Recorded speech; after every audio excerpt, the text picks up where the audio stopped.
Good evening, everyone. Welcome to Career Defense School. Today we will do the Sainik School sample paper of class 6 GK section. We will do Sainik School sample paper for class 6 GK section. So, let's start. Yes, the first question is Iron Pillar of Mehruli, Delhi mentioned a ruler named Chandra. To which dynasty he belongs? Yes, it is a iron pillar in the मेहरूली Delhi में. तो उस पे वो mention है एक ruler पे, that is उनका name है चंद्रा. तो वो कौन सी डायनेस्टी से बिलोंग करते थे? Option A is Maurya dynasty, option B Solanki dynasty, option C Sisodia dynasty and option D is Gupta dynasty. Yes, he belongs to Gupta dynasty.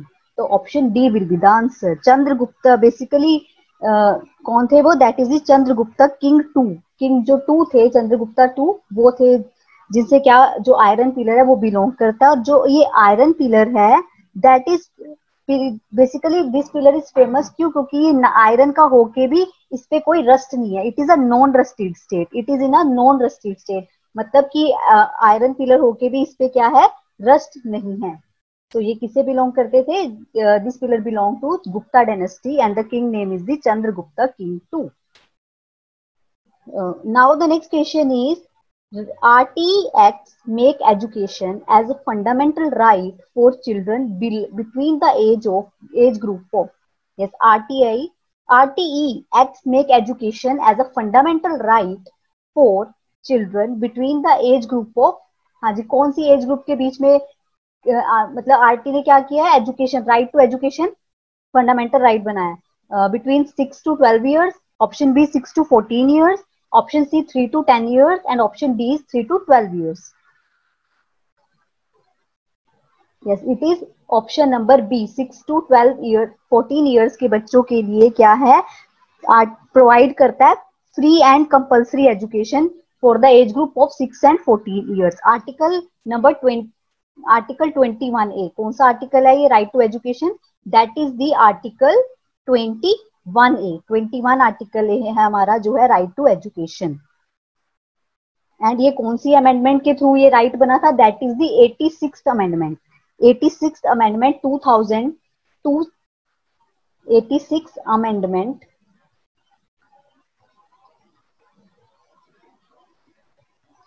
2002 के अंडर इसको क्या बनाया गया था?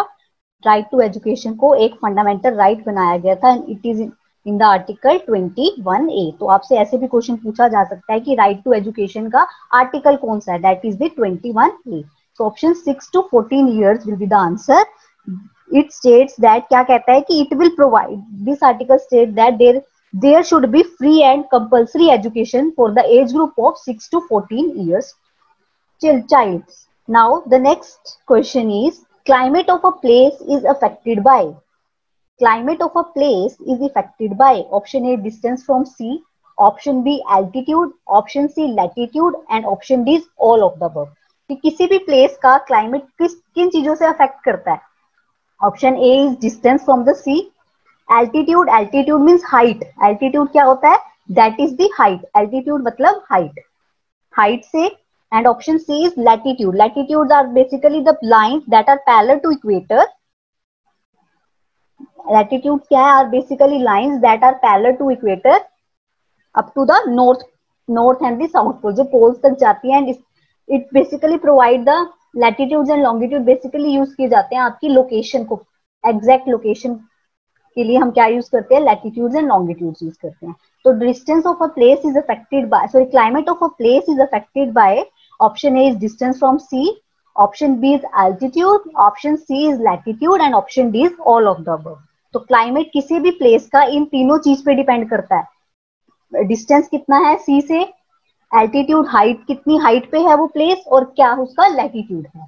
तो option D will be the answer, all of the above. Option D will be the answer of the third question. Now the next question is who is known as Grand Old Man of India? Yes. Fourth question is who is known as Grand Old Man of India? किसको Grand Old Man बोला जाता है India के? Option A is Dadabhai Naoroji, Option B is Mahatma Gandhi, Option C is Lokmanya Tilak and Option D is Gopal Krishna Gokhale.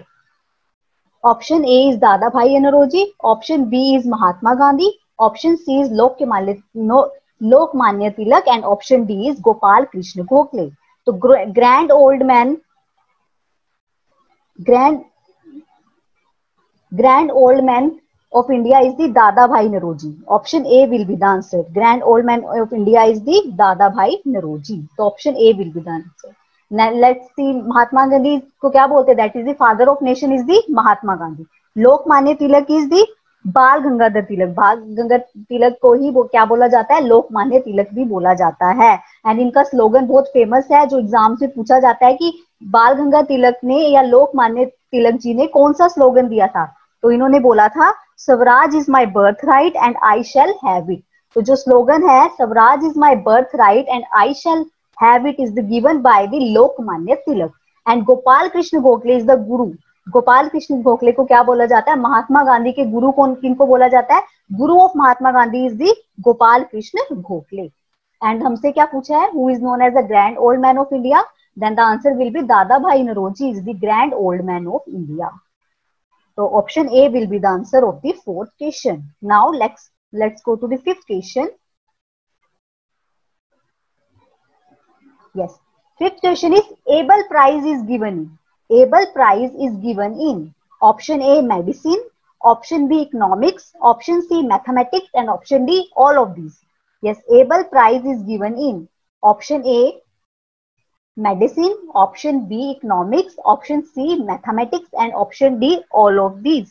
So Abel Prize किसमें दिया जाता है? Basically Abel Prize is given in the field of the mathematics. Mathematics की field में क्या हम देते हैं? Abel Prize दिया जाता है।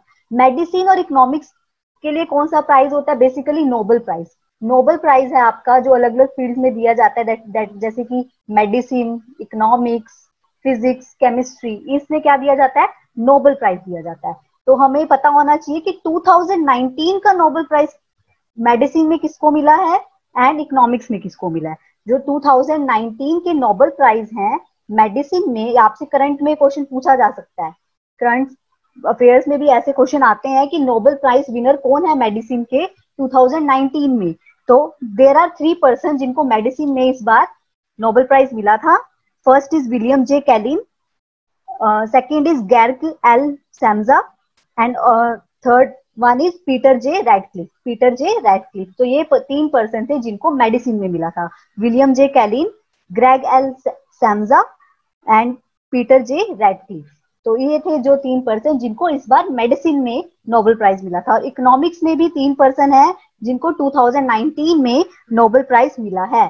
First is Abhijit Banerjee, first है अभिजीत बनर्जी। और इनसे ये क्वेश्चन भी पूछा आ सकता है क्योंकि ये इंडियन है। इस बार इंडियन एक इंडियन को क्या मिला है? नोबेल प्राइज मिला है फिजिक्स में, सॉरी इकोनॉमिक्स में, जो है अभिजीत बनर्जी। तो ये भी आपसे ऐसे भी पूछा जा सकता है कि इन 2019 which Indian get a Nobel Prize in Economics? Then the answer will be Abhijit Banerjee. इनके अलावा एक मिला है Esther Duflo and Michael Kremer. 3 person हैं जिनको इकोनॉमिक्स में इस बार नोबेल प्राइज मिला है। First is Abhijit Banerjee, he is from India, Esther Duflo and the Michael Kremer. ठीक है, these are the person who get the Nobel Prize in the economics। And हमसे क्या क्वेश्चन पूछा गया? That is the Abel Prize is given in. और Abel prize कौन सी field में दिया जाता है? It is given in the field of the mathematics. So option C will be the answer. Now next question is Kyoto Protocol is related to, yes, Kyoto Protocol is related to wetlands, option B earth R, option C endangered species and option D climate change। जो Kyoto protocol है वो किससे relate करता है? Option A is wetlands, option B Earth Hour, option C endangered species and option D climate change. या जो Kyoto protocol is related to the climate change. Climate change से क्या रिलेट करता है हमारा क्योटो प्रोटोकॉल? बेसिकली इसका what is the aim of the Kyoto protocol? It's aim is to limit and reduce the effect of the green house gases emission. जो green house gases emission से क्या हो रहा है, हमारी अर्थ क्या हो रही है? गर्म हो रही है, ग्लोबल वार्मिंग हो रही है। उसको क्या करना? उसको इफेक्ट को कंट्रोल करना। ठीक है, तो limit and reduce the effect of the green house gas emission. तो Kyoto protocol is related to the climate change. तो option D will be the answer of the 6th question. Now the next question is which country is Which Indian city is south of the Tropic of Cancer? Which Indian city is south of the Tropic of Cancer? तो पहले हमें पता होना चाहिए कि what is Tropic of Cancer. Tropic of Cancer is basically one of the most important latitude. Tropic of Cancer is one of the most important latitude. And Tropic of Cancer एक ऐसा latitude है जो India से pass होता है. तो ऐसे भी क्वेश्चन पूछा जाता है कि कौन सा लैटिट्यूड इंडिया से पास होता है, then the answer will be Tropic of Cancer. और ये यहाँ पे इंडिया में से 8 स्टेट से पास होता है. इंडिया की टोटल 8 स्टेट से क्या होता है, ट्रॉपिक ऑफ कैंसर पास करता है. तो ये कौन कौन सी स्टेट्स हैं? Number first is the Gujarat, second is the Rajasthan, third is Madhya Pradesh, fourth is Chhattisgarh, fifth is Jharkhand, sixth is West Bengal, seventh is Mizoram and the eighth one is Tripura. तो इन 8 स्टेट से ट्रॉपिक ऑफ कैंसर इंडिया से पास करती है. तो ऐसे क्वेश्चन भी पूछा जाता है पेपर में कि कौन सी 8 स्टेट्स है जहां से ट्रॉपिक ऑफ कैंसर पास होगा. Then the answer will be Rajasthan, Gujarat, Madhya Pradesh, Chhattisgarh, Jharkhand, West Bengal, Odisha, Mizoram and the. तो दीज आर द स्टेट जहां से क्या होती है, आपकी ट्रॉपिक ऑफ कैंसर पास करती है. तो अब इन्होंने क्वेश्चन में ये पूछा है कि which city is in the south of the Tropic of Cancer. तो हमें पता है basically this is the north state, north direction, this is the east direction, this is the west direction and नीचे के आपकी साउथ. तो इनमें से कौन सी ऐसी स्टेट है जो ट्रॉपिक ऑफ कैंसर लाइन के साउथ में लाई करती है? दिल्ली तो नॉर्थ में लाई कर रहा है, यहाँ ये है दिल्ली. अजमेर यूपी में यहाँ पे लाई करेगा. चेन्नई कहाँ है? चेन्नई नीचे, तमिलनाडु चेन्नई. ठीक है, तो option C will be the answer. तो 7 का option number C will be the answer. तो ट्रॉपिक ऑफ कैंसर के साउथ में कौन सी है? That is the Chennai. तो option C will be the answer of the 7th question. Now the next question is civil disobedience movement was launched in. Yes, civil disobedience movement was launched in 1919, 1942, 1930, 1920. Civil disobedience movement was launched in 1919, 1942, 1930, 1920. Basically, civil disobedience is a movement that was started by the Mahatma Gandhi to fight for the independence. ठीक है, civil disobedience is a movement that was started by the Mahatma Gandhi. किसके लिए? To fight for the independence के लिए. तो basically it was started in the 1930. तो civil disobedience movement was launched in the year 1930. So option 8 C will be the answer of the 8th question. Civil disobedience movement was started in 1930. So option C will be the answer of the 8th question. Now the next question is, which country has the longest international border with India? Yes, which country has the longest international border with India? India के साथ इनमें से सबसे ज्यादा border कौन सी country का है? Option A is China, option B is Bangladesh, option C is Sri Lanka and option D is Maldives. Yes, which country has the longest international border with India? India के साथ कौन सी country का सबसे longest international border है? First is China, option B is Bangladesh, option C is Sri Lanka, option D is Maldives. Yes, तो सबसे basically there are total 9 states, 9 countries जो क्या है इंडिया के साथ border शेयर करती हैं, like Pakistan, Nepal, Bhutan, Myanmar, Sri Lanka, Bangladesh, China. तो these are the basically country जो क्या करती है, शेयर करती हैं बाउंड्री किसके साथ? इंडिया के साथ. ठीक है, अफगानिस्तान. तो अब उसने हमसे पूछा है कि सबसे लॉन्गेस्ट बाउंड्री कौन शेयर करता है? तो सबसे लॉन्गेस्ट बाउंड्री है that is of the Bangladesh.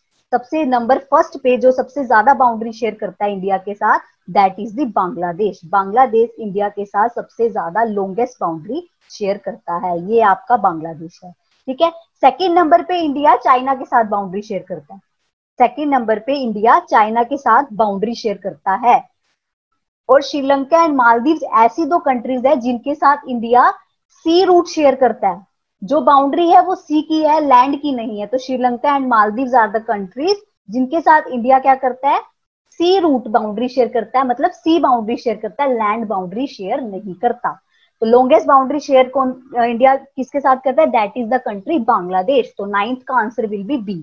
अगर आपसे क्वेश्चन में भी पूछा जाए कि स्मॉलेस्ट बाउंड्री कौन सी कंट्री के साथ शेयर करता है इंडिया, स्मॉलेस्ट बाउंड्री, तो स्मॉलेस्ट बाउंड्री भूटान के साथ. भूटान कंट्री है जिसके साथ इंडिया सबसे कम बाउंड्री शेयर करता है. कौन सी है? That is the Bhutan. Bhutan country है जिसके साथ इंडिया सबसे कम बाउंड्री शेयर करता है। Fine. Now the next question is where, so option B will be the answer of this, क्योंकि लॉन्गेस्ट इंटरनेशनल बाउंड्री किसके साथ बनाते हैं India, that is by the Bangladesh. तो option B will be the answer. Now the next question is where 20th Commonwealth Games were held. हाँ जी, 20th Commonwealth Games कहाँ हुई थी? Option A is Delhi, option B is London, option C is Glasgow and option D is Canberra. Yes, where 20th Commonwealth Games were held. Option A Delhi, option B London, option C Glasgow and option D is Canberra. Then the, तो answer क्या होगा? Option number C, Glasgow एक country थी जहां पे Commonwealth खेली गई थी 20th कॉमनवेल्थ जहां पे हुई थी, that was held in the Glasgow. ठीक है, अब आपसे ये भी क्वेश्चन पूछा जा सकता है पेपर में कि 2022 में कॉमनवेल्थ गेम्स कहाँ होगी? 2022 में कॉमनवेल्थ गेम कहाँ होगी? क्योंकि रिसेंट, ठीक है, ये क्वेश्चन पूछा जा सकता है, इंपॉर्टेंट है, जो आपसे पेपर में पूछा जा सकता है कि 2022 में कॉमनवेल्थ गेम कहाँ होगी? That will be held in the Birmingham. Birmingham is the country जहां पे क्या होगी? 2022 की कॉमनवेल्थ गेम होगी। और कौन से नंबर की होगी? 22nd कॉमनवेल्थ गेम, जो कहाँ होगी? बिर्मिंघम में होगी इन 2022 ईयर में क्या होगी? कॉमनवेल्थ गेम होगी और कहाँ होगी? बिर्मिंघम। ठीक है, चलो नेक्स्ट पे चलते हैं। Next question is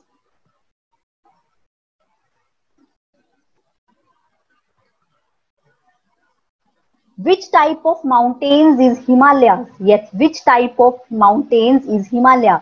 Option A is volcanic mountains, option B is fold mountains, option C is block mountains and option D is residual mountains.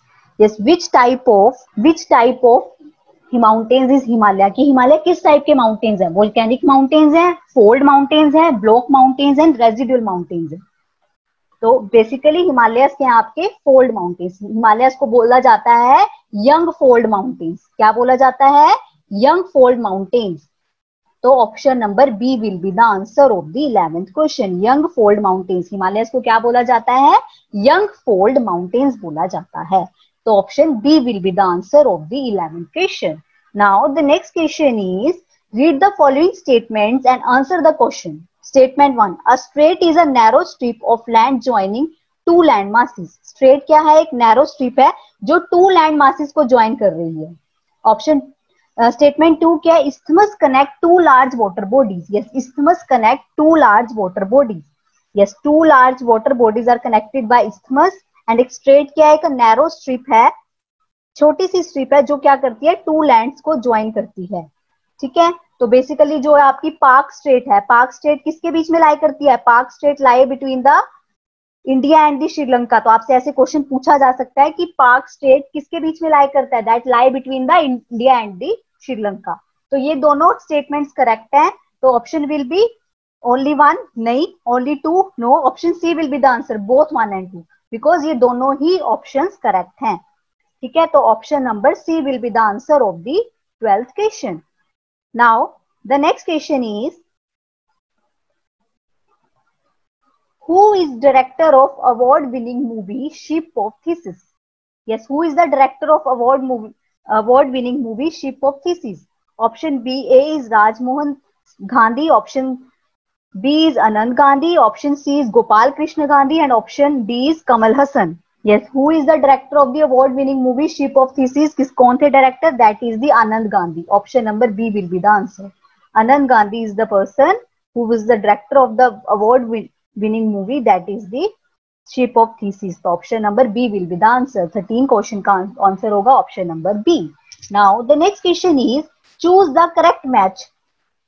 Choose the correct match. आपको क्या दिए हुए? साइंटिस्ट दिए हुए हैं और उनकी फील्ड दी हुई है। आपको बताना है इनमें से A B C D option में से कौन सा ऑप्शन सही है। Option A is Vikram Sarabhai, जो क्या है? न्यूक्लियर साइंटिस्ट हैं। Option B is APJ Abdul Kalam, that is related to maths. Venkataraman Ramakrishna, that is the biologist. Option D is Homi Jehangir Bhabha, that is the space scientist. तो what will be the answer? तो हम discuss करते हैं। Basically first is Vikram Sarabhai. Vikram Sarabhai is the Indian physicist, ठीक है, ये Indian physics के scientist थे, इंडिया के फिजिक्स के साइंटिस्ट थे, that is the Vikram Sarabhai. ठीक है, जिनके जिनके नेम के ऊपर हमारे पास विक्रम साराभाई स्टेशन भी है, कहाँ पे, तिरुवनंतपुरम में। ठीक है, तो आंसर नहीं, ये आंसर तो नहीं होगा, option A will be not the answer. Now the next is APJ Abdul Kalam. Yes, APJ Abdul Kalam क्या है, इज द फॉर्मल प्रेसिडेंट, जो फॉर्मल प्रेसिडेंट थे और जो एरोस्पेस साइंटिस्ट थे। कौन थे, एरोस्पेस साइंटिस्ट। क्या थे, एरोस्पेस साइंटिस्ट थे। ठीक है, तो ये भी आंसर नहीं होगा, ऑप्शन बी भी नहीं आंसर होगा। अब देखो, होमजी जहांगीर बाबा, ऑप्शन डी क्या है, होमजी जहांगीर बाबा, ये एक स्पेस साइंटिस्ट नहीं, ये भी एक इंडियन फिजिक्स थे। ठीक है, इंडियन फिजिक्स के साइंटिस्ट थे होमजी भाभा। ठीक है, तो option number C will be the answer. Venkataraman Ramakrishna biologist हैं। Yes, option C will be the answer of the 14th question, option number C will be the answer. Now the next question is, yes, 15th question, term MDM in relation to improving nutritional status of children signifies। हाँ जी, MDM, what is the full form of MDM?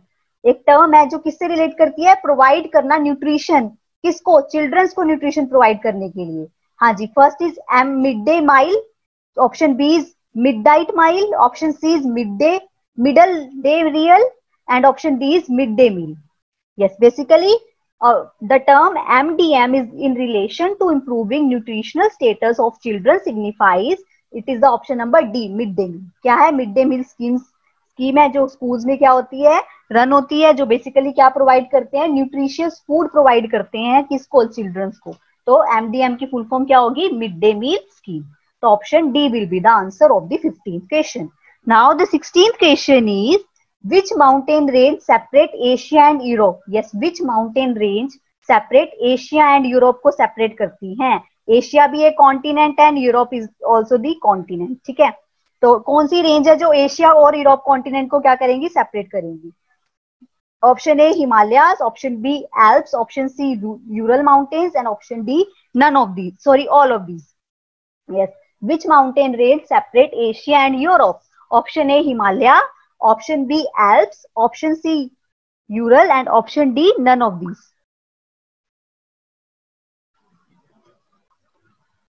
Yes, option number C Ural mountains हैं जो separate करती हैं Asia and Europe को। और basically जो ये Ural mountains है that lies in the Europe, Europe में लाई करते हैं। ठीक है, तो जो आपके हिमालयज हैं that lie in the Asia. ठीक है, तो जो एशिया एंड यूरोप को सेपरेट करती है दैट इज दी, जो एल्प्स माउंटेन है वो भी आपके यूरोप में लाई करते हैं, पर हमसे क्या पूछा है, वो रेंज जो एशिया एंड यूरोप को सेपरेट करेगी that is the Ural mountain. तो option number C will be the answer of the 16th question, option number C. Now the next is, yes, 17th question is, silver revolution refers to. Yes, silver revolution refers to, option A milk production, option B agriculture production, option C egg production, and option D meat production. Yes, what will be the answer? Silver revolution refers to option A milk production, option B agriculture production, option C egg production, and option D meat production। Yes, जो आपकी silver revolution है that is referred to egg production. Egg production से related है हमारी silver revolution. अगर आपसे paper में पूछा जाए कि सिल्वर फाइबर रेवोल्यूशन किससे रिलेटेड है, अगर आपसे ऐसे भी बहुत मतलब रेवोल्यूशन से एक क्वेश्चन बेसिकली पूछा जाता है, तो अगर सिल्वर की रेवोल्यूशन की जगह आपको लिखा आ जाए कि silver fibre revolution is related to, then the answer will be cotton. जो सिल्वर फाइबर रेवोल्यूशन है that is related to cotton. जो सिल्वर फाइबर रेवोल्यूशन है that is related to cotton, cotton से रिलेट करती है silver fibre revolution. Milk production के लिए कौन सी रेवोल्यूशन है, that is the white revolution. Milk production के लिए हमारी कौन सी रेवोल्यूशन होती है, that is the white revolution. White revolution, and it is started by the Verghese Kurien। Verghese Kurien was the person who is the founder of the Amul company in India। उन्होंने क्या करी थी, white revolution start की थी। ठीक है, for the production of the milk, and उसके लिए इन्होंने एक ऑपरेशन भी चलाया था that is the Operation Flood, started by the Verghese Kurien, जो क्या है व्हाइट रेवोल्यूशन के, जिन्होंने व्हाइट रेवोल्यूशन को स्टार्ट किया था। And next is agriculture production. Agriculture production के लिए बेसिकली आपकी है ग्रीन रेवोल्यूशन। एग्रीकल्चर प्रोडक्शन के लिए हमारी कौन सी रेवोल्यूशन है, that is the green revolution. Green revolution है, दैट इज जो जिसके फादर है इंडिया में, that is the MS Swaminathan. Question आता है कि ग्रीन रेवोल्यूशन के फादर कौन है इंडिया में, तो answer will be MS Swaminathan was the father of the green revolution in India. ठीक है, और बेसिक ऐसे भी क्वेश्चन आ जाता है कि who is the father of green revolution, then the answer will be Norman Borlaug, then the answer will be Norman Borlaug. पर अगर आपसे ऐसे पूछा जाए कि who is the father of green revolution in India, then the answer will be MS Swaminathan was the father of green revolution in India. ठीक है, तो ग्रीन रेवोल्यूशन बेसिकली हमारे एग्रीकल्चर से रिलेटेड है, प्रमोट करने के लिए food grain, production of the food grain, और सबसे इंपॉर्टेंट कौन से फूड ग्रेन की, that is the wheat. Now the option D क्या था आपका, मीट प्रोडक्शन। मीट प्रोडक्शन के लिए आपकी कौन सी होती है, that is the red revolution. Red revolution is related to the meat production, red revolution is related to the meat production. तो अभी हमने 5-6 रेवोल्यूशन पढ़ ली हैं, और क्वेश्चन में क्या पूछा था, silver revolution, that is related to egg production. Milk production के लिए व्हाइट रेवोल्यूशन है, जिसके लिए वर्गीस कुरियन जो फाउंडर है अमूल के, उन्होंने ऑपरेशन फ्लड भी चलाया था। तो ऐसे भी क्वेश्चन पूछा जाता है कि Operation Flood is related to which revolution, then the answer will be milk revolution या व्हाइट रेवोल्यूशन।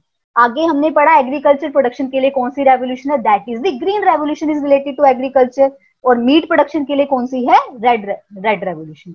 तो अगर आपसे क्वेश्चन ये भी पूछा जा सकता है कि सिल्वर फाइबर, अगर सिल्वर रेवोल्यूशन होगा तो आंसर क्या होगा, एग प्रोडक्शन। अगर सिल्वर फाइबर होगा तो आंसर क्या होगा, दैट इज द कॉटन। तो कौन सी रेवोल्यूशन की बात हुई है, that is the cotton. Fine, now the 18th question, Rani ki Vav recently included in UNESCO world heritage site. हाँ जी, रानी की वाव को रिसेंटली क्या इंक्लूड किया गया in a world UNESCO world heritage site. तो it is in which state of India. हाँ जी, Rani ki Vav is located in which state of India. Option A Rajasthan, option B Gujarat, option C Delhi and option D is Madhya Pradesh. Yes, Rani ki Vav is basically located in the Gujarat. Gujarat में है रानी की वाव, जिनको किसमें include किया गया है, UNESCO की वर्ल्ड हेरिटेज साइट में इंक्लूड किया गया है। और बेसिकली जो आपका 100 का नोट होता है, जो 100 का नोट है, 100 की करेंसी है, उसके पीछे भी किसकी इमेज है, उसके पीछे भी रानी की वाव की इमेज है, वाव की। तो ऐसे भी क्वेश्चन आपसे पूछा जा सकता है कि 100 के नोट के पीछे किनकी इमेज है, जिसको रिसेंटली ही वर्ल्ड हेरिटेज साइट में इंक्लूड कर दिया गया, then the answer will be Rani ki Vav. तो option number B will be the answer of the 18th question. Okay, next question is which of the following statement is or are true. हाँ जी, इनमें से कौन सी स्टेटमेंट ट्रू है। First is Indian constitution provide inequality before law. हाँ, option first क्या है, Indian constitution provide inequality before law. Yes, the second option is it establish an authoritarian government, एक एस्टैब्लिश करती है ऑथोरिटेरियन गवर्नमेंट।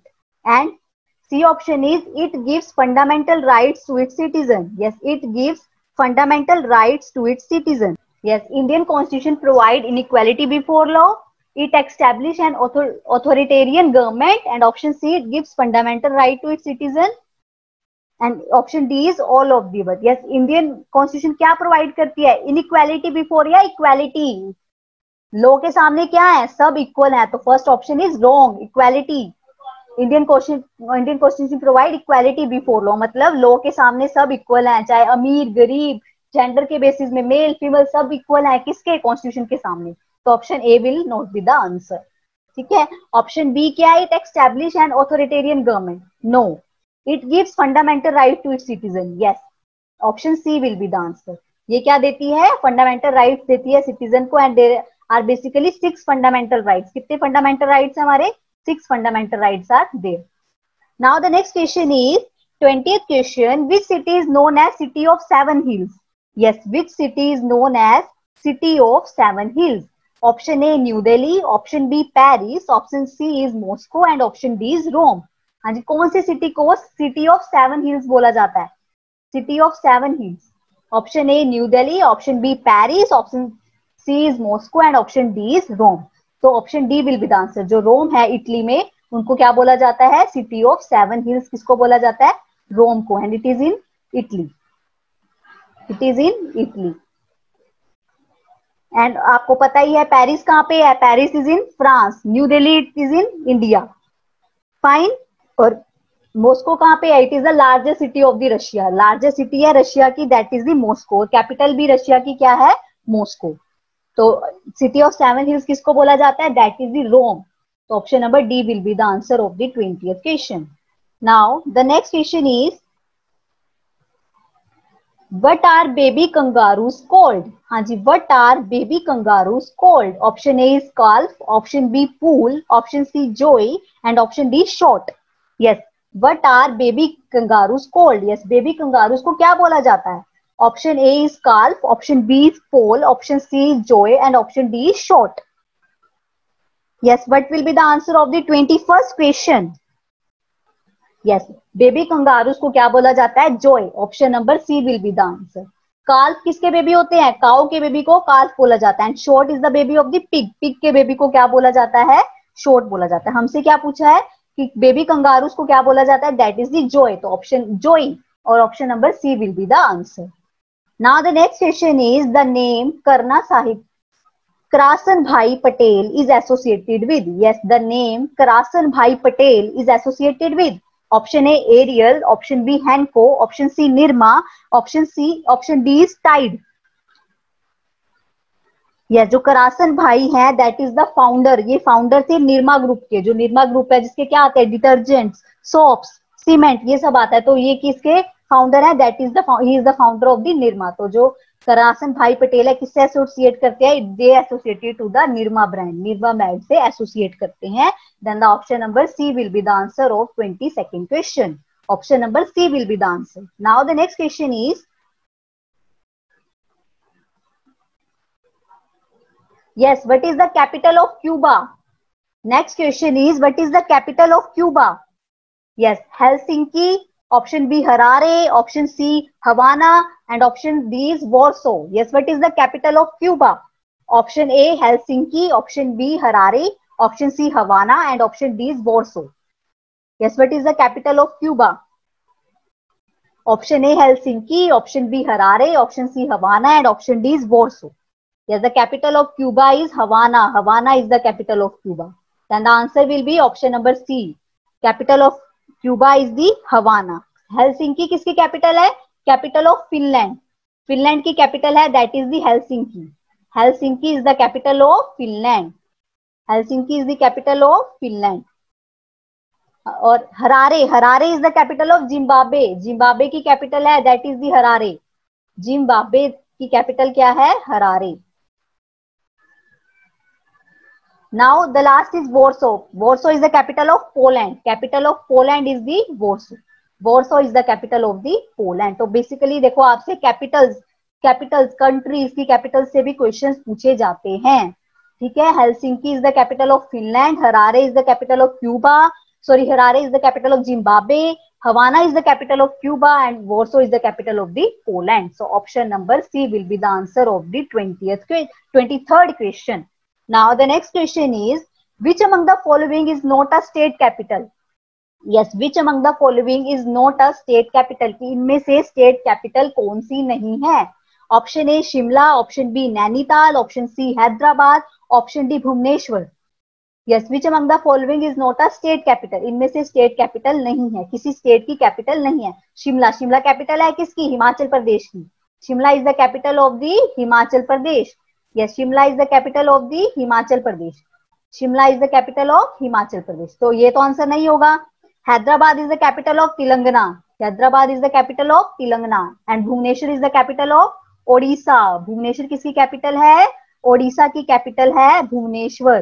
तो answer will B Nainital. Nainital एक ऐसी है जो किसी भी स्टेट की कैपिटल नहीं है. Nainital will be the answer. तो Shimla is the capital of Himachal Pradesh, Hyderabad is the capital of Telangana, Bhubaneswar is the capital of Odisha. तो आप these are the basic things. आपको स्टेट कैपिटल्स, स्टेट्स की कैपिटल्स, यूटीज की कैपिटल्स, ये तो बेसिक क्वेश्चंस है. ये क्वेश्चंस तो आपको पता होने चाहिए और ये क्वेश्चन आपसे पेपर में पूछे भी जाते हैं. Fine class. Now the next question is which is the correct order? Yes, which is the correct order? First is Babur, Humayun, Jahangir, Akbar, Shahjahan and Aurangzeb. Option B is Babur, Humayun, Akbar, Jahangir, Shahjahan, Aurangzeb. Option C is Babur, Akbar, Humayun, Shahjahan, Jahangir, Aurangzeb. And option D is Babur, Humayun, Shahjahan, Akbar, Jahangir and Aurangzeb. Yes, इनमें से correct order क्या है? Yes, what is the correct order? Mughals, these are the Mughal rulers जो थे Mughals, Mughal empire के ruler हैं. तो first ruler is the Babur. First ruler कौन थे? बाबर. बाबर के बाद कौन थे? बाबर के बाद थे हुमायूं. बाबर का बेटा कौन था? हुमायूं. ठीक है, तो हुमायूं का बेटा कौन था? यस यस, हुमायूं का बेटा था Akbar. Yes, what will be the answer? Yes class, what will be the answer?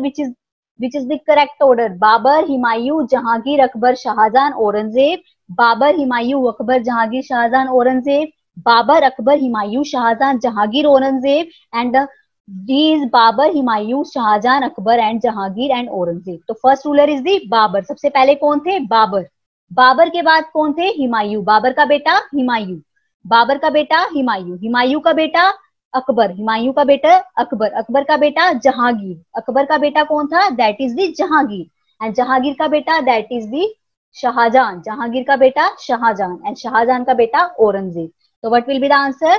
Option number B will be the answer. तो कौन से मुगल ऑर्डर, मुगल की सीरीज आपको पता होनी चाहिए, आपसे पूछ लेते हैं. तो first ruler is the Babur, second is the Humayun, third is the Akbar, fourth is the Jahangir and fifth is the Shahjahan and the last one is the Aurangzeb. So these are the series of Mughal rulers. So option number B will be the answer. So these are the 25 questions of the sample paper for the class 6. Okay, thank you and all the best. इस video को like करें, हमारे channel को subscribe कर bell icon जरूर press करें हमारी new video सबसे पहले देखने के लिए.